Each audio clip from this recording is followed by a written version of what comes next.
ಅಸ್ತಿತ್ವ ಎಷ್ಟು ವರ್ಷಗಳು ಅಂತ ಕಾಲ ಅಂತ ನಾವು ನೋಡಿದ್ರೆ ಈ ಜುಲೈ 4ನೇ ತಾರೀಕು ಬಂತ ಹೇಳಿದ್ರೆ 250ನೇ ವರ್ಷಕ್ಕೆ ಕಾಲಿಡುತ್ತೆ ಅಷ್ಟೇ. ಅಷ್ಟೇ. ಅದರಲ್ಲಿ 236 ವರ್ಷಗಳು ಯುದ್ಧದಲ್ಲೇ ಕಳೆದಿವೆ. ಹೌದು. ಶಸ್ತ್ರಾಸ್ತ್ರಗಳು ನನ್ನ ಕೈಯಲ್ಲಿ ಇರಬೇಕು, ನಿಮ್ಮ ಕೈಯಲ್ಲಿ ಒಂದು ಬಡಿಗೆ ಕೂಡ ಇರ್ಕೂಡ್ದು ನಿಮ್ಮ ಆತ್ಮರಕ್ಷಣೆಗೆ ಅನ್ನೋದು ಅಮೆರಿಕದ ಒಂದು ದೊಡ್ಡಣ್ಣನ ಧೋರಣೆ. ಈ ವರ್ಲ್ಡಿನ ಡೈವರ್ಸಿಟಿ ಏನಿದೆ ಅದಕ್ಕೆ ಧಕ್ಕೆ ಬಂದಿರುವಂಥ ಸಂದರ್ಭ. ಮತ್ತು ಜಿಯೋ ಪೊಲಿಟಿಕಲಿ ಡ್ರೋನ್ ಅಟ್ಯಾಕ್ ಇರ್ಬೋದು ಅಥವಾ ಮಿಸೈಲ್ ಅಟ್ಯಾಕ್ ಇರ್ಬೋದು, ಎಲಿಮಿನೇಷನ್ ಆಫ್ ಅಯೋತುಲ್ಲಾ ಖೊಮೇನಿ ಇರ್ಬೋದು, ಇವೆಲ್ಲವೂ ಕೂಡ ಇದು ಜಸ್ಟ್ ಅ ಟ್ರೈಲರ್.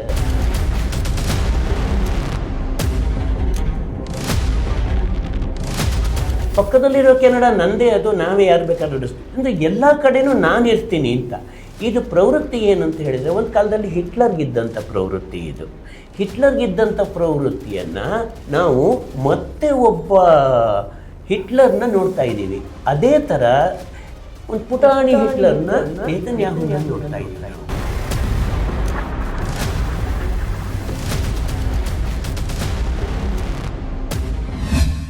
ನಮಸ್ಕಾರ ಸ್ನೇಹಿತರೆ, ಈ ದಿನ ವಿಶೇಷ ಚರ್ಚೆಗೆ ನಿಮ್ಮೆಲ್ಲರಿಗೂ ಸ್ವಾಗತ.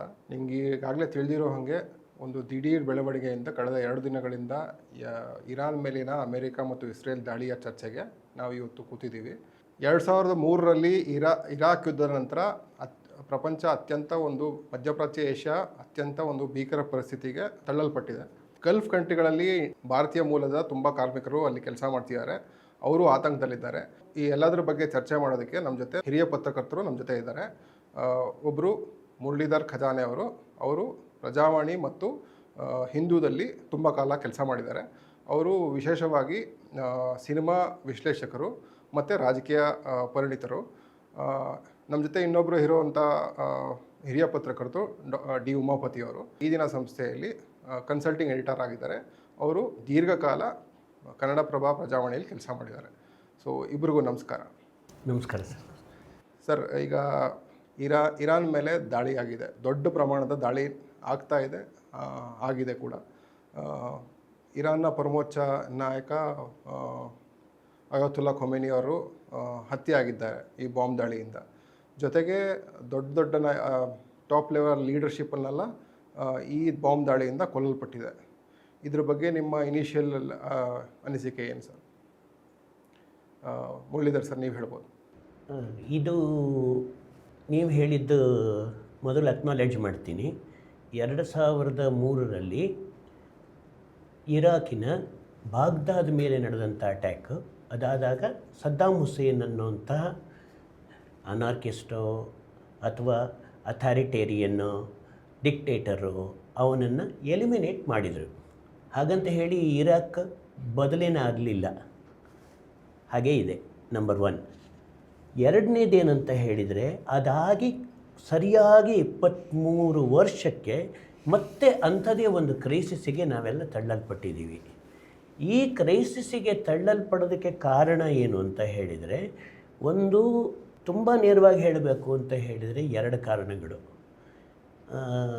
ಒಂದು, ಒಬ್ಬ ವ್ಯಕ್ತಿಯ ಬಿಗ್ ಬ್ರದರ್ ಆ್ಯಟಿಟ್ಯೂಡ್, ಇನ್ನೊಬ್ಬ ವ್ಯಕ್ತಿಗೆ ಇರೋಂಥ ದ್ವೇಷ. ಇವೆರಡರ ನಡುವಿನ ಈಗೋ ಕ್ಲ್ಯಾಶಲ್ಲಿ ಇರಾನ್ ಮೇಲೆ ಅಟ್ಯಾಕ್ ನಡೆದಿದೆ. ಮೂರನೇದು, ಒಂದೇ ಒಂದು ಇಲ್ಲಿ ತುಂಬ ಮುಖ್ಯವಾಗಿ ಕಾಣಿಸೋದು ತೈಲದ ಪ್ರಶ್ನೆ.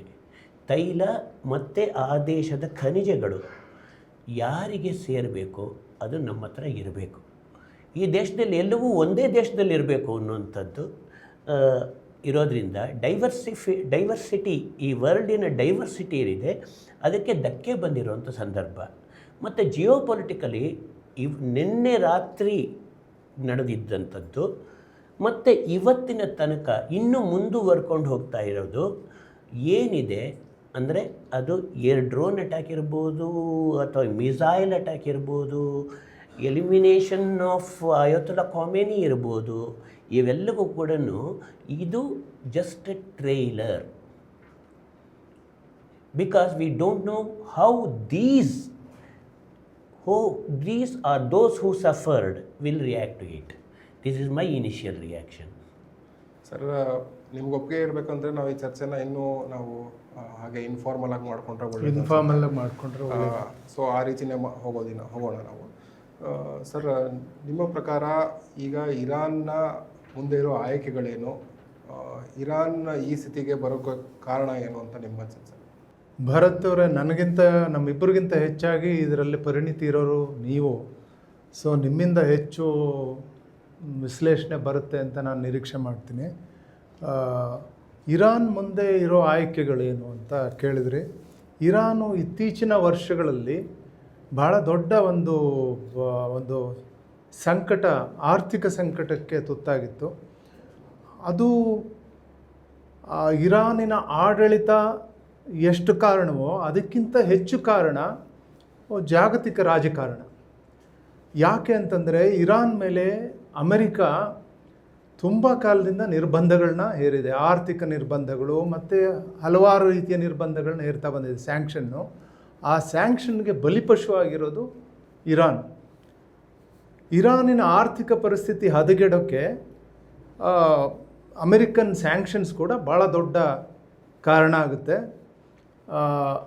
ಹಾಗಾಗಿ ಈಗ ಇತ್ತೀಚೆಗೆ ಏನು ಇರಾನ್ ಒಳಗಡೆ ಒಂದು ಅನ್ರೆಸ್ಟ್, ಅಂದರೆ ಒಂದು ಅಶಾಂತಿ, ಆರ್ಥಿಕ ಸಂಕಟ, ಬೆಲೆ ಏರಿಕೆ, ಜನ ರೋಸ್ ಹೋಗಿದ್ರು, ಸಿಕ್ಕಾಪಟ್ಟೆ ಬೆಲೆ ಏರಿಕೆ ಆಗಿತ್ತು, ಹಣದುಬ್ಬರ ಜಾಸ್ತಿ ಆಗಿತ್ತು.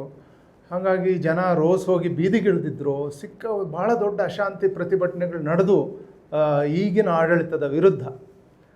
ಆದರೆ ಈಗ ನನಗನ್ಸುತ್ತೆ ಈ ದಾಳಿ ಆದಮೇಲೆ ಇರಾನಿನ ಜನತೆಯ ಅವರು ಹೊರಗಿನ ದಾಳಿ ವಿಚಾರ ಬಂದಾಗ ಐ ಥಿಂಕ್ ಅವರು ಹೊರಗಿನವ್ರ ಜೊತೆಗೆ ದಾಳಿಕೋರರ ಜೊತೆಗೆ ನಿಲ್ಲೋದಕ್ಕಿಂತ ತಮ್ಮ ದೇಶದ ಜೊತೆಗೆ ನಿಲ್ತಾರೆ. ಮತ್ತು ಜನಾಭಿಪ್ರಾಯ ಭಾಳ ಬೇಗ ಬದಲಾಗ್ತಾ ಇದೆ ಅಂತ ನನಗನ್ಸುತ್ತೆ. ಇರಾನ್ ಮುಂದೆ ಇರೋವಂಥ ಆಯ್ಕೆಗಳು, ಒಂದು ಈಗಿರೋ ಆಡಳಿತನ ಮುಂದುವರ್ಸೋದು, ಇವರ ಉತ್ತರಾಧಿಕಾರಿನ ಆಯ್ಕೆ ಮಾಡ್ಕೊಂಡು ತರೋದು. ಎರಡನೇದು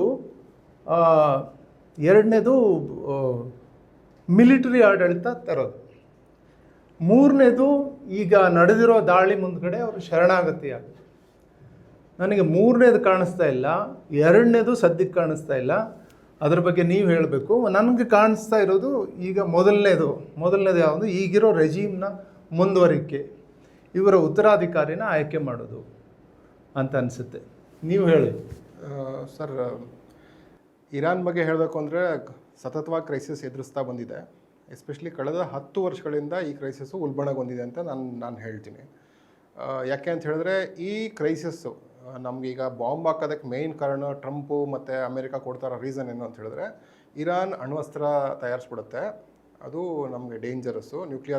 nuclear Iran is A very dangerous concept ಅನ್ನೋ ಒಂದು ರೀಸನ್ ಕೊಟ್ಬಿಟ್ಟು ನಮ್ಮ ಮೇಲೆ ಹಾಕ್ತಿದೆ. ಬಟ್ ನಾವು ಗಮನಿಸಿದ್ರೆ, ಇದನ್ನು ತೀಕ್ಷ್ಣವಾಗಿ ಗಮನಿಸಿದ್ರೆ 2015ರಲ್ಲಿ ಇದೇ ಇರಾನ್ ಜೊತೆ ಅಮೆರಿಕ ಒಂದು ಒಪ್ಪಂದ ಮಾಡ್ಕೊಂಡಿತ್ತು, JCPOA ಅಂತ ಒಂದು ಅಗ್ರಿಮೆಂಟು. ಯಾರ ಜೊತೆ ನಡೆದಿದ್ದು ಅಂದರೆ America, prawns, UK, Germany, Russia, China ಮತ್ತು ಇರಾನ್ ಜೊತೆ. ಈ ಒಪ್ಪಂದದ ಪ್ರಕಾರ 3.67%ಗಿಂತ ಜಾಸ್ತಿ ಎನ್ರಿಚ್ಮೆಂಟ್ ಇರಾನ್ ಮಾಡಬಾರ್ದು, ಮತ್ತು 3/2 ಸೆಂಟ್ರಿಫ್ಯೂಗ್ಸ್ನ ಕಡಿಮೆ ಮಾಡಬೇಕು, ಮತ್ತು 98% ಯುರೇನಿಯಂನ ಕಡಿಮೆ ಮಾಡ್ಕೋಬೇಕು ಅಂತ ಅಗ್ರಿಮೆಂಟಲ್ಲಿ ಇರಾನ್ ಒಪ್ಕೊಂಡಿತ್ತು. ಆ ಒಪ್ಕೊಳ್ಳೋದಕ್ಕೆ ಇರಾನ್ ಹೇಳಿದ್ದೇನು ಅಂತ ಹೇಳಿದ್ರೆ, ನೀವು ಸ್ಯಾಂಕ್ಷನ್ಸ್ ತೆಗಿಬೇಕು ಅಂತ ಹೇಳಿತ್ತು. ಅದನ್ನು ಒಪ್ಕೊಂಡು ಒಬಾಮಾ ಮತ್ತು ಬೈಡನ್ ಅಡ್ಮಿನಿಸ್ಟ್ರೇಷನ್ಲಿ ಇದನ್ನು ಒಪ್ಕೊಂಡು ಸೈನು ಮಾಡಿದರು 2015 ಜುಲೈ 1ನೇ ತಾರೀಕಿಂದ. ಸೊ ಇದಾಗಿ ವಿತಿನ್ 2 ಇಯರ್ಸು ಟ್ರಂಪ್ ಮೊದಲನೇ ಬಾರಿಗೆ ಅಧ್ಯಕ್ಷರಾಗ್ತಾರೆ. ಅವ್ರು ಅಧ್ಯಕ್ಷರಾಗಿದ ತಕ್ಷಣ ಇದನ್ನು ಏಕಪಕ್ಷೀಯವಾಗಿ ತೆಗೆದಾಕ್ತಾರೆ. ಅವ್ರು ರೀಸನ್ ಕೊಡೋದೇನು ಅಂತ ಹೇಳಿದ್ರೆ, ಇದು ಕಾಂಪ್ರಿಹೆನ್ಸಿವ್ ಆಗಿಲ್ಲ, ಇದರಲ್ಲಿ ಇರಾನ್ ಮಿಸೈಲು ಮಾಡಬಾರ್ದು ಅಂತ ನಾವು ಅಗ್ರಿಮೆಂಟ್ ಹಾಕ್ಕೋಬೇಕಿತ್ತು. ಅಂದರೆ ಒಪ್ಪಂದದ ಏಕಪಕ್ಷೀಯ ಉಲ್ಲಂಘನೆ ಅಮೆರಿಕದಿಂದ. ಬೇರೆ ಯಾರೂ ಅದಕ್ಕೆ ತಕರಾರು ತೆಗೆದಿಲ್ಲ. ರಷ್ಯಾ ಮತ್ತು ಚೈನಾ ಬಿಟ್ಟರೆ ಇನ್ಯಾರೂ ತಕರಾರು ತೆಗೆದಿಲ್ಲ. ಯುರೋಪಿಯನ್ ದೇಶಗಳು ಅದಕ್ಕೆ ನಾವು ಅದರಲ್ಲಿ ಭಾಗಿಯಾಗಿದ್ದೀವಿ ಅಥವಾ ಇದನ್ನು ಮುಂದುವರ್ಸೋಣ ಅಂತಲೂ ತೊಗೊಂಡೋಗಿಲ್ಲ. ಅಮೇರಿಕ ಮುರಿದಾಗ್ತು ಅಂತ ಎಲ್ಲರೂ ಸೈಲೆಂಟ್ ಆಗೋದು. ಅಲ್ಲ, ನನ್ನ ಕೈಯಲ್ಲಿ ಎಲ್ಲ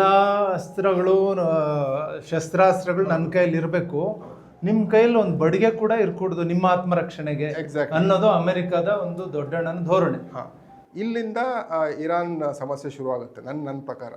ಅದಾದ ನಂತರ ನಾನಾ ರೀತಿ ಅದನ್ನು ಏನೋ ಬಗೆಹರಿಸ್ಕೊಳ್ಳೋಕೆ ಟ್ರೈ ಮಾಡ್ತಾರೆ. ಹಸನ್ ರೋಹಾನಿ ಅನ್ನೋರು ಪ್ರೆಸಿಡೆಂಟ್ ಆಗಿರ್ತಾರೆ 2013ರಿಂದ 2021ರವರೆಗೂ. ಅವರು ಒಳ್ಳೆ ಪ್ರಯತ್ನನೇ ಮಾಡ್ತಾರೆ. ಅವರು ಮಾಡ್ರೇಟು, ಕಟ್ಟರಲ್ಲ, ಸುಧಾರಣಾವಾದಿಯವರು, ಇರಾನ್ನಲ್ಲಿ ಸುಧಾರಣಾವಾದಿಯವರು. ಸೊ ಅವ್ರು ಈ ಸತತ ಪ್ರಯತ್ನದ ನಡುವೆನೂ ಇದನ್ನೆಲ್ಲ ಇಸ್ರೇಲು ಆಗಾಗ ಅದನ್ನು ಹಾಳು ಮಾಡ್ತಾ ಇರುತ್ತೆ.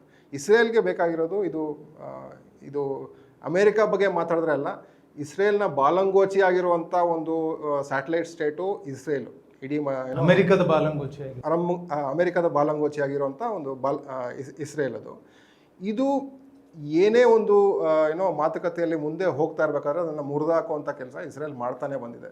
ಎಸ್ಪೆಷಲಿ ಇಸ್ರೇಲ್ ಬಿಬಿ ನೆತನ್ಯಾಹು ಮತ್ತು ಟ್ರಂಪ್ ಬಗ್ಗೆ ಏನು ಗೆಳೆತನ ಇದೆಯೋ ಗೊತ್ತಿಲ್ಲ. ಟ್ರಂಪು ಬಿಬಿ ನೆತನ್ಯಾಹು ಏನೇನು ಹೇಳ್ತಾರೋ ಅದನ್ನೆಲ್ಲ ಕೇಳ್ತಾರೆ.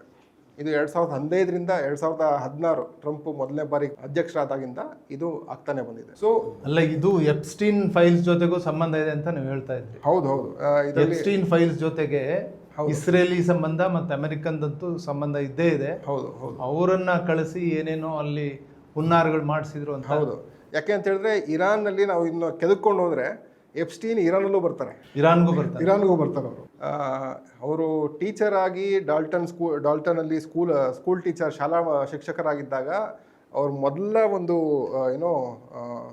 ಸ್ಪೈ ಹುದ್ದೆ ಏನು ಅಂತ ಹೇಳಿದಾಗ ಇರಾನ್ ಮತ್ತು ಇರಾಕ್ ಯುದ್ಧ ಆಗುತ್ತೆ 1981ರಲ್ಲಿ. ಇರಾಕ್ ಮತ್ತು ಇರಾನ್ ಯುದ್ಧ ಆಗುತ್ತೆ. ಆಗ ಸದ್ದಾಮ್ ಹುಸೇನ್ನ ಇರಾನ್ ವಿರುದ್ಧ ಎತ್ಕಟ್ಟಿದ್ದು ಇದೇ ಅಮೇರಿಕಾ. ರೊನಾಲ್ಡ್ ರೀಗನ್ ಇವ್ರು ಎತ್ಕಟ್ತಾರೆ. ಇವ್ರು ಎತ್ಕಟ್ಟಾದ್ಮೇಲೆ ಎತ್ಕಟ್ಟಿದ ತಕ್ಷಣ ಅವ್ರ ಹತ್ರ ಹೋರಾಡೋಕ್ಕೆ ಫೈಟ್ ಮಾಡೋದಕ್ಕೆ ಏನೂ ಇರೋದಿಲ್ಲ. ಯಾಕಂದರೆ F-14 ಅಂತ ಅತ್ಯಾಧುನಿಕ ಆ ಟೈಮ್ಗೆ ಆ ಕಾಲಘಟ್ಟಕ್ಕೆ F-14 ಅಂತ ಯುದ್ಧ ವಿಮಾನಗಳಿರ್ತದೆ ಇರಾನ್ ಜೊತೆ. ಅದು ಒಂದಷ್ಟು ಸ್ಪೇರ್ ಪಾರ್ಟ್ಸ್ ಇರೋದಿಲ್ಲ. ಆ ಸ್ಪೇರ್ ಪಾರ್ಟ್ಸ್ ಯಾರು ಮಾರಾಟ ಮಾಡೋದು ಅಂದರೆ ಇದೇ ಜೆಫ್ರಿ ಎಪ್ಸ್ಟೀನ್. ಯಾರಿಗೆ ಮಾರಾಟ ಮಾಡೋದು? ಇರಾನ್ಗೆ. ಅದರಿಂದ ಬಂದು ದುಡ್ಡನ್ನು ತಗೊಂಡೋಗಿ AK-47 ತೊಗೊಂಡು ನಿಕರಾಗುವಲ್ಲಿ ಎಡಪಕ್ಷೀಯ ಒಂದು ಸರ್ಕಾರ ಬಂದಿರುತ್ತೆ, ಲೆಫ್ಟಿಸ್ಟ್ ಗೌರ್ಮೆಂಟ್ ಬಂದಿರುತ್ತೆ. ಅದನ್ನು ಹೊರದೋಳ್ಸೋಕ್ಕೆ ಕಾಂಟ್ರಾಸ್ ಅನ್ನೋರು ಫೈಟ್ ಮಾಡ್ತಿರ್ತಾರೆ. ಅವ್ರಿಗೆ ಈ ದುಡ್ಡು ಈ ಚಲಾವಣೆಯಿಂದ ಬಂದಿರುವಂಥ ದುಡ್ಡನ್ನು ತೊಗೊಂಡೋಗಿ AK-47 ತೊಗೊಂಡು ಈ ಕಾಂಟ್ರಾಸ್ಗೆ ಹೋಗಿ ಅದನ್ನು ಕೊಡ್ತಾನೆ. ಇದು ಎಪ್ಸ್ಟೀನ್ ಮಾಡಿದಂಥ ಮೊದಲ ಕೆಲಸ. ಈಗ ಅವನ ದಂಧೆ ಏನೇನಿದೆ, ಸೆಕ್ಸ್ ದಂಧೆಗಳು ಅಂತ ಈಗ ಎಲ್ಲರಿಗೂ ಜಗಜ್ಜಾಹೀರಾಗ್ತಾ ಇದೆ. ಆದರೆ ಅವನು ಮೊದಲು ಮಾಡಿದ್ದ ಕೆಲಸ ಇದು ಅಂತ ಹೇಳಲಾಗತ್ತೆ. ಸೊ ಈ ರೀತಿ ಒಂದಕ್ಕೊಂದು ಹೆಣ್ಕೊಂಡಿದೆ. ಅಂದರೆ ಯಾವುದೇ ಒಂದು ದೇಶನ ಯಾವ ರೀತಿ ಒಂದು ಮ್ಯಾನಿಪುಲೇಟ್ ಮಾಡ್ಬೋದು ಅಂತ ಅಮೇರಿಕಾಯಿಂದ ನಾವು ನಿರಂತರವಾಗಿ ನೋಡ್ತಾ ಇದ್ದೀವಿ. ಇಲ್ಲಿ ಒಂದು ನೀವು ಹೇಳಿದ್ದ ಕ್ರೊನಾಲಜಿ ಇದೆಯಲ್ಲ, chronologically that is absolutely right. ಈ 2 ವರ್ಷದಲ್ಲಿ ಯಾಕೆ ಹೀಗಾಯಿತು ಅಂತ ಒಂದು ಅಗ್ರಿಮೆಂಟ್ಗಳು ನೀವು ಹೇಳಿದ್ದು. ಆ ಅಗ್ರಿಮೆಂಟ್ ವಿಚಾರಕ್ಕೆ ಬಂದರೆ ಯಾವುದೇ ಅಗ್ರಿಮೆಂಟಿಗೂ ಅಮೇರಿಕಾ ಯಾವುದೇ ಅಗ್ರಿಮೆಂಟನ್ನು ಅದೊಂಥರ ತಾತ್ಕಾಲಿಕ ಅವರಿಗೆ. ಈಗ ನೋಡಿ, ನಮ್ಮ ಜೊತೆಗೆ ಟ್ರೇಡ್ ಅಗ್ರಿಮೆಂಟ್ ಮಾಡಿಕೊಂಡ್ರು ಮೊನ್ನೆ, ಅದು ಇನ್ನೂ ಸೈನ್ ಆಗಿಲ್ಲ, ಆಯಿತಾ? ಅದಕ್ಕಿಂತ ಮುಂಚೆ ಟ್ರೇಡ್ ಅಗ್ರಿಮೆಂಟ್ಗಳು ಮಾಡಿರೋದಕ್ಕೆ ಯಾವುದಕ್ಕೂ ಸೈನ್ ಆಗಿಲ್ಲ. ಇದರ ಮಧ್ಯ ಜಿಯೋ ಪೊಲಿಟಿಕ್ಸ್ ಎಷ್ಟು ವಿಚಿತ್ರವಾಗಿದೆ ಅಂತ ಹೇಳಿ, ನಮ್ಮ ಅರಬ್ ಕಂಟ್ರೀಸ್ಗಳಿಗೆ ನಮ್ಮ ಪ್ರಧಾನಮಂತ್ರಿ ಹೋಗ್ತಾರೆ ಅಂದರೆ ನಾವೇನು ಅಂದ್ಕೊಳ್ತೀವಿ, he will balance between Arabs ಅಥವಾ ಇಸ್ಲಾಮಿಸ್ಟ್ಸ್ ಆ್ಯಂಡ್ ದೆನ್ ಜ್ಯೂಸ್ ಮಧ್ಯೆ ಬ್ಯಾಲೆನ್ಸ್ ಮಾಡ್ತಾರೆ ಅಂತ ನಾವು ಭಾವಿಸ್ತೀವಿ ಅಲ್ವಾ? ಇವರು ನೇತನ್ಯಾಹುಗೂ ಹೋಗ್ತಾ ಇರ್ತಾರೆ, ಹೋಗಿಬಿಟ್ಟು ಯಾವುದೇ ನಶೆಮ್ಗೂ ಹೋಗಿ ಬರ್ತಾರೆ. ಅಲ್ಲಿ ಬಂದು ನಾನು ನೀವು ಒಂದೇ ದೇಶದ ಒಂದೇ ಮೂಲದವರು ಅಂತ, ಅಂದರೆ ಆರ್ಯನ್ ರೇಸ್ ಲೆಕ್ಕದಲ್ಲಿ ಮಾತಾಡ್ತಾರೆ ಅವರು. ನಾವಿಬ್ಬರು ಆರ್ಯನ್ ರೇಸ್ನಿಂದ ಬಂದವರು, ಇವ್ರು ನಮ್ಮವರಲ್ಲ ಅಂತ. ಸೊ ಇಲ್ಲಿ ಹೋಗಿಬಿಟ್ಟು ಇಲ್ಲಿ ಇನ್ನೊಂದು ಮಾಡ್ತಾರೆ. ಅಂದರೆ ಇಂಡಿಯನ್ ಡಿಪ್ಲೊಮ್ಯಾಟಿಕ್ ಸ್ಟ್ಯಾಂಡರ್ಡ್ಸ್ ಇದೆಯಲ್ಲ, ಇಂಡಿಯನ್ ಡಿಪ್ಲೊಮ್ಯಾಟಿಕ್ ಸ್ಟ್ಯಾಂಡರ್ಡ್ಸಿಗೂ ಅಮೇರಿಕಾ ತೊಗೊಳ್ತಿರೋ ಡಿಪ್ಲೊಮ್ಯಾಟಿಕ್ ಸ್ಟ್ಯಾಂಡರ್ಡ್ಸಿಗೂ ಒಂದು ಚೂರು ವ್ಯತ್ಯಾಸ ಇಲ್ಲ. ನೆಕ್ಸ್ಟ್ ಬರ್ತೀನಿ. ಪಾಕಿಸ್ತಾನ ಈಗ 2 ತಿಂಗಳ ಕೆಳಗಡೆ ಒಂದು ಸ್ಟೇಟ್ಮೆಂಟ್ ಕೊಡುತ್ತೆ. ಸ್ಟೇಟ್ಮೆಂಟ್ ಇಡೀ ಅಮೇರಿಕಾ ನಮ್ಮ ದೇಶದ ಪ್ರಪಂಚದ ವಿಶ್ವಗುರು. ಅವ್ರು ಹೇಳಿದ ಮಾತು ಸತ್ಯ. ಅವ್ರಿಗೆ ನೊಬೆಲ್ ಪ್ರೈಸ್ ಕೊಡಬೇಕು ಅಂತ ಹೇಳಿ ಅಲ್ಲಿಯ ಪ್ರಧಾನಿ ಹೋಗ್ತಾನೆ, ಅಲ್ಲಿಯ ಜನರಲ್ ಹೋಗ್ತಾನೆ, ಒಪ್ಕೊಂಡು ಬರ್ತಾರೆ. ಇವತ್ತಿನವರ ಸ್ಟೇಟ್ಮೆಂಟ್ ನೋಡಿದರೆ, ಇವತ್ತಿನವರ ಸ್ಟೇಟ್ಮೆಂಟಲ್ಲಿ ಏನಿದೆ? ಅನ್ವಾರೆಂಟೆಡ್ ಅಗ್ರೆಷನ್. ಅಂದರೆ ಅಲ್ಲಿ ನಿಮ್ಮ ತಿಳುವಳಿಕೆ ಬದಲಾಗತ್ತಾ, ಅಗ್ರಿಮೆಂಟ್ ಬದಲಾಗತ್ತಾ ಅನ್ನೋದೆಲ್ಲ ಇದೆಯಲ್ಲ. ಈ ಅಗ್ರಿಮೆಂಟ್ ಎಲ್ಲ ಪೇಪರ್ ಮೇಲಾಗೋದು. ಆದರೆ ಮಾನಸಿಕವಾಗಿ ಇವರೆಲ್ಲರೂ ಯಾವತ್ತೂ ಹೀಗೆ ಇದ್ದವರು ಅಂತ. ಇಂಡಿಯಾ ಇವತ್ತು ಹೇಳುತ್ತೆ, ಇಲ್ಲ ಸಾವರಾನಿಟಿಗೆ ಬೆಲೆ ಕೊಡಿ ಅಂತ, ಸಾವರಾನಿಟಿಗೆ ಬೆಲೆ ಕೊಡಿ ಅಂತ. ಅಂದರೆ ಈ ಜಿಯೋಪಾಲಿಟಿಕ್ಸಲ್ಲಿ ಯಾರೇ ಏನೇ ಮಾಡಿದ್ರೂ ಅದು ತಾತ್ಕಾಲಿಕವಾಗಿ ಆಗಿರಬೇಕು ಅನ್ನೋದು ಟ್ರಂಪ್ನ ಬಯಕೆ. ಅದು ಯಾವುದು ಪರ್ಮನೆಂಟ್ ಅಲ್ಲ. ಇವತ್ತು 15% ಅಂತಾರೆ, ನಾಳೆ 18% ಅಂತಾರೆ, ನಾಡ್ದು 21% ಅಂತಾರೆ, ಇನ್ಯಾವುದೋ ಗಂಟೆ ಬೇರೆ 100% ಅಂತಾರೆ. ಆ ದೇಶದ ಸುಪ್ರೀಂ ಕೋರ್ಟ್ ಹೇಳುತ್ತೆ ಇದು ತಪ್ಪು ಅಂತ. ಅರೆ ನೀನು ಯಾರು ಹೇಳೋಕ್ಕೆ? ಸುಪ್ರೀಂ ಕೋರ್ಟ್ ನೀನು ಯಾರು ಹೇಳೋದಕ್ಕೆ? ನೀನು ಸಂವಿಧಾನದಲ್ಲಿ ಸಂವಿಧಾನವೇ ಇಲ್ಲ, ಆದರೂ ಸಂವಿಧಾನ ಎಂಟರ್ ಆಗುತ್ತೆ. ನೀನು ಯಾರು? ಮಾಡೇ ಬಿಡ್ತಾರೆ, ಮತ್ತು 5% ಜಾಸ್ತಿ ಮಾಡ್ತಾರೆ. ಸೊ ಇಲ್ಲಿ ನೀವು ಗಮನಿಸಬೇಕಾಗಿರೋದು ಮನುಷ್ಯನ ಮೂಲಭೂತ ಪ್ರವೃತ್ತಿ. ಸರ್, ಇದು ಮೂಲಭೂತ ಪ್ರವೃತ್ತಿನ ಅಥವಾ ಎಕ್ಸೆಪ್ಷನಲಿಸಮ್ ಅಂತ ಹೇಳ್ಬೋದಾ? ಇಲ್ಲ. ಮೂಲಭೂತ ಪ್ರವೃತ್ತಿ ಅಂತ ಪ್ರೂವ್ ಮಾಡ್ತೀನಿ ನಾನು ಬೇಕಾರೆ, ಅದ್ರ ಬೇಡ. ಇದು ಮನುಷ್ಯನ ಮೂಲಭೂತ ಪ್ರವೃತ್ತಿಗಿಂತ ಅಮೆರಿಕದ ಮೂಲಭೂತ ಪ್ರವೃತ್ತಿ, ಅಮೆರಿಕನ್ ಸಾಮ್ರಾಜ್ಯಶಾಹಿಯ ಮೂಲಭೂತ ಅಂತ ಹೇಳ್ಬೋದು. ಆದರೆ ಇದು ಮುಂಚೆ ಅಮೇರಿಕಾದ ಕಲೋನಿಯಲ್ ಮೈಂಡ್ಸೆಟ್ ಇದ್ದಂತಹ ಅಮೇರಿಕಾದ ಪ್ರವೃತ್ತಿ ಅಂತ ಹೇಳ್ಬೋದಿತ್ತು. ಈಗ ನನಗೆ ಹಂಗೆ ಅನ್ನಿಸ್ತಾ ಇಲ್ಲ ವೈಯಕ್ತಿಕವಾಗಿ. ಇವಾಗ ನಿಯೋ ಕಲೋನಿಯಲ್ ಅಂತ ಹೇಳ್ಬೋದು. ನಿಯೋ ಕಲೋನಿಯಲ್ಲೂ ಅಲ್ಲ ಸರ್, ಅದು ಯಾವ ಥರ ಅಂತ ಹೇಳಿದರೆ ಇಂಪೀರಿಯಲಿಸಮ್ ಪ್ರವೃತ್ತಿನೇ ಆ ಥರ ಅಂತ. ನಿಮಗೆ ಯಾವಾಗ ರೇಸ್ ಪ್ರಶ್ನೆ ಬರುತ್ತೆ, ರೇಸ್ ಯಾವಾಗ ನಾವು ಸುಪ್ರೀಂ ರೇಸ್, ಈಗ ನೀವು ತಪ್ಪು ತಿಳ್ಕೊಳ್ದೆ ಹೋದರೆ ಅಲ್ಲ ಖಜಾನೆ, ಅಲ್ಲಿ ಯಾರು ಅಧ್ಯಕ್ಷ ಅನ್ನೋದು ಮುಖ್ಯ ಆಗಲ್ಲ, ಅಮೆರಿಕ ದೇಶ ಅನ್ನೋದು ಮುಖ್ಯ ಆಗುತ್ತೆ. ಅಧ್ಯಕ್ಷರು, ಪ್ರತಿಯೊಬ್ಬ ಅಧ್ಯಕ್ಷರು ಕೂಡ ಅದೇ ಅಜೆಂಡಾ ಇಟ್ಕೊಂಡೆ, ಅದೇ ನೀತಿ ಇಟ್ಕೊಂಡೇ ಮಾಡ್ತಾ ಬಂದಿದ್ದಾರೆ. ಯಾರು ಒಳ್ಳೆಯವರು, ಯಾರು ಕೆಟ್ಟವರು, ಯಾರಿಗೆ ಹೆಚ್ಚು ಮಾನವೀಯತೆ ಇದೆ, ಯಾರಿಗೆ ಅಮಾನುಷವಾಗಿದ್ದಾರೆ ಅಂತ ಹೇಳೋದಕ್ಕೆ ಪೂರ್ವಕವಾಗಿ ಹೇಳ್ತೀನಿ. ಅಮೆರಿಕದ ಅಸ್ತಿತ್ವ ಎಷ್ಟು ವರ್ಷಗಳು ಅಂತ ಕಾಲ ಅಂತ ನಾವು ನೋಡಿದ್ರೆ, ಈ ಜುಲೈ 4ನೇ ತಾರೀಕು ಬಂತ ಹೇಳಿದ್ರೆ 250ನೇ ವರ್ಷಕ್ಕೆ ಕಾಲಿಡುತ್ತೆ ಅಷ್ಟೇ. ಅದರಲ್ಲಿ 236 ವರ್ಷಗಳು ಯುದ್ಧದಲ್ಲೇ ಕಳೆದಿವೆ. ಹೌದು. ಯಾಕೆಂದರೆ ನಾನು ಯಾಕೆ ಇದನ್ನು ಹೇಳ್ತಾ ಇದ್ದೀನಿ ಅಂದರೆ, ಅಮೇರಿಕಾ ವಿಯೆಟ್ನಾಮಿಂದ ಹಿಡಿದು, ಕಾಂಬೋಡಿಯಾದಿಂದ ಹಿಡಿದು, ಚಿಲಿಯಿಂದ ಹಿಡಿದು ಯಾವ ದೇಶವನ್ನು ಬಿಟ್ಟಿಲ್ಲ ಅವರು. ವೆನಿಜುಲಾ ನಂದು ಅಂತ ಹೇಳ್ತಾರೆ, ಅಲ್ಲಿ ಅಮ್ಮ ತೊಗೊಂಡಿರೋಂಥ ನೊಬೆಲ್ ತೊಗೊಂಡಿರೋದನ್ನು ಇವ್ರಿಗೆ ತಂದು ಕೊಟ್ಬಿಟ್ಟು ಸರ್ಟಿಫಿಕೇಟ್ ತಾನು ಇಟ್ಕೊಳ್ಳುತ್ತೆ. ಪಕ್ಕದಲ್ಲಿರೋ ಕೆನಡಾ ನಂದೇ, ಅದು ನಾವೇ ಯಾರು ಬೇಕಾದ್ರೂ ನಡೆಸ್ತೀವಿ ಅಂದರೆ ಎಲ್ಲ ಕಡೆನೂ ನಾನು ಇರ್ತೀನಿ ಅಂತ. ಇದು ಪ್ರವೃತ್ತಿ ಏನಂತ ಹೇಳಿದರೆ, ಒಂದು ಕಾಲದಲ್ಲಿ ಹಿಟ್ಲರ್ಗಿದ್ದಂಥ ಪ್ರವೃತ್ತಿ ಇದು. ಹಿಟ್ಲರ್ಗಿದ್ದಂಥ ಪ್ರವೃತ್ತಿಯನ್ನು ನಾವು ಮತ್ತೆ ಒಬ್ಬ ಹಿಟ್ಲರ್ನ ನೋಡ್ತಾ ಇದ್ದೀವಿ. ಅದೇ ಥರ ಒಂದು ಪುಟಾಣಿ ಹಿಟ್ಲರ್ನ ನೇತನ್ಯಾಹುನಲ್ಲಿ ನೋಡ್ತಾ ಇದ್ದೀವಿ ನಾವು. ನಾನು ಯಾಕೆ ರೇಸ್ ಅಂತ ಹೇಳಿ ಪದೇ ಹೇಳಿದೆ ಅಂತ ಹೇಳಿದರೆ, ಅಮೇರಿಕನ್ಸು ಅವರಲ್ಲಿ ಬ್ಲ್ಯಾಕ್ ಆ್ಯಂಡ್ ವೈಟ್ನ ಅದೇ ಥರನೇ ಟ್ರೀಟ್ ಮಾಡ್ತಾರೆ. ಇವತ್ತಿಗೂ ರೆಡ್ ಇಂಡಿಯನ್ಸನ್ನು ಇದು ಮಾಡಿ ಮುಗಿಸಿ ಅಮೇರಿಕಾ ಕಟ್ಟಿದ್ದರು ಮರ್ತೇ ಬಿಟ್ಟು ಅವ್ರ ಹಿಸ್ಟ್ರಿನವರು, ಗೊತ್ತಾಯ್ತಾ? ಆದರೆ ಒಬ್ಬ ಒಬಾಮಾ ಆಡಳಿತಕ್ಕೆ ಬಂದಾಗಲೂ ಕೂಡ ಹೌದು, ಅವನು ವರ್ಣಭೇದ ನೀತಿನ ಇದು ಮಾಡೋದಿಲ್ಲ, ಅದೊಂದು ದುರಂತ. ಸೊ ಅಮೆರಿಕನ್ ಎಕ್ಸ್ಪ್ಯಾನ್ಷನಿಸಮ್ ನೀತಿ ವಿಸ್ತರಣಾವಾದಿ ಮತ್ತೆ ಒಂದು ಕಾಲದಲ್ಲಿ ಇದು ವಿಸ್ತರಣಾ ನೀತಿ ಕೇವಲ ಬ್ರಿಟನ್ನಿಗೆ ಸೀಮಿತವಾಗಿತ್ತು, UK-ಗೆ. ಅವರು ಕಲೋನಿಯಲ್ ಇದರಿಂದ ಆಫ್ರಿಕಾದ ಆಚೆಗೆಲ್ಲ ಹೋಗಿ ಬಂದ್ಬಿಟ್ರು. ಇರೋದೇ ಇಷ್ಟು 2 ಅಣೆ. ಅವರು ಇನ್ನು ಉಳಿದಿರುವಂಥ 92 ರೂಪಾಯಿನ ಅವರೇ ತೊಗೊಂಡಿದ್ರು ಎಲ್ಲ ಕಡೆ ಹೋಗಿ. ಇವತ್ತಿನ ಪ್ಯಾಲೆಸ್ಟೈನ್, ಇವತ್ತಿನ ಇಸ್ರೇಲ್ ಸಮಸ್ಯೆಗೂ ಅವರೇ ಕಾರಣ. ಫಸ್ಟ್ ಕಾಲೋನಿನಲ್ಲಿ ಜಾಗ ಮಾಡಿಕೊಟ್ಟಿದ್ದು UK. ಸ್ನೇಹಿತರೆ, ಮಾತಾಡೋದಕ್ಕೆ ಇನ್ನೂ ಮುಂದೆ ತುಂಬ ಇದೆ. ಇರಾನ್ ಮೇಲಿನ ಈ ಅಮಾನುಷ ಯುದ್ಧ ಅತ್ಯಂತ ಬೇಗ ಕೊನೆಗೊಳ್ಳಿ. ನಾವು ಮತ್ತೆ ಇನ್ನೊಂದ್ಸತಿ ಸೇರಿ ಇದ್ರ ಬಗ್ಗೆ ಇನ್ನೂ ದೀರ್ಘವಾದ ಚರ್ಚೆ ಮಾಡೋಣ. ಅಲ್ಲಿವರೆಗೂ ನಮಸ್ಕಾರಗಳು. ಮತ್ತಷ್ಟು ವಿಶೇಷ ವಿಡಿಯೋಗಳನ್ನು ನೋಡಲು ಮತ್ತು ಹೊಸ ವಿಡಿಯೋಗಳ ಬಗ್ಗೆ ತಿಳಿಯಲು ಈ ದಿನ .com ಯೂಟ್ಯೂಬ್ ಚಾನೆಲ್ ಸಬ್ಸ್ಕ್ರೈಬ್ ಮಾಡಿ ಮತ್ತು ಬೆಲ್ ಐಕಾನ್ ಕ್ಲಿಕ್ ಮಾಡಿ.